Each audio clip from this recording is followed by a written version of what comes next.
ဒီနေ့တော့မဲလေးတွေရောက်ပါပြီဒီနေ့သမီးရဟိုဘက်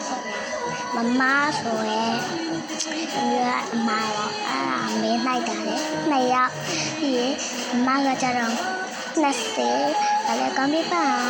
ကြတော့သမီးကကွန်ပျူတာကြတော့30ပဲပေါ့နော်မမ20တော့အင်းလေးတော့အားတော့ကျေကိုစတဲ့စနဲ့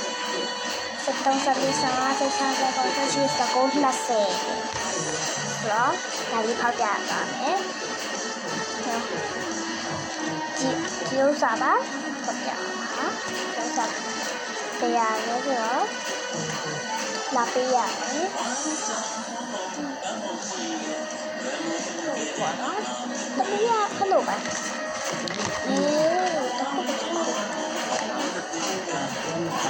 ဟိုင်းမကဘာပါမဆို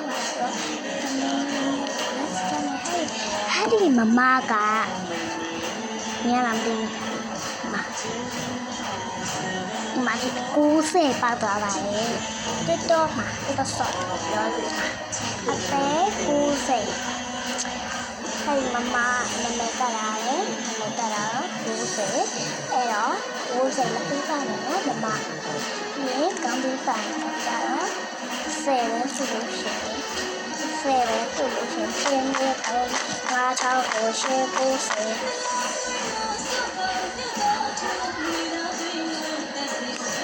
အမ်ဒီပါကြတော့50ပေါက်ပါတယ်ဒီလိုကြည့်မရလားမသိဘူး50ပေါက်ပါတယ်အမ်ဒီပါ50ပေါ့နော်မရလားโอเคကောင်းပါမယ်50ဆိုလို့ရှိရင်အဲ့တော့လည်းလာဖို့တော့ပြကြနော်မင်းကောင်းတယ်ထလုံးနဲ့အမှ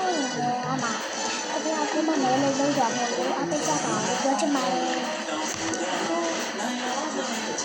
အခုကပြောမယ်ဒီဘိန်းလေးမှာကိုဖောက်ဟလိုပေါ့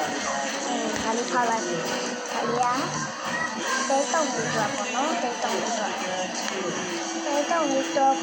အများဆုံးလေးထုတ်ပြလိုက်မယ်တဲတုံးလေးကတဲတုံးလေးလာမဲရဲကိုမမမျောနေပါတယ်နော်တဲတုံးလေးတွေ့လူတွေပြောပြကြပါအောင်ရှင်းခုံပါနော်တဲတုံးလေးကျမရောကောင်းရဲ့လားတဲတုံးလေးဒီရနေတယ်နော်မမတဲတုံးလေးလည်းအမြန်လာတော့နော်မမဒီမို့အများအစံအများစုတာလေတဲတုံးလေးမဝဲချင်နော်ဆိုရင်လက်စားလေးနဲ့ပါ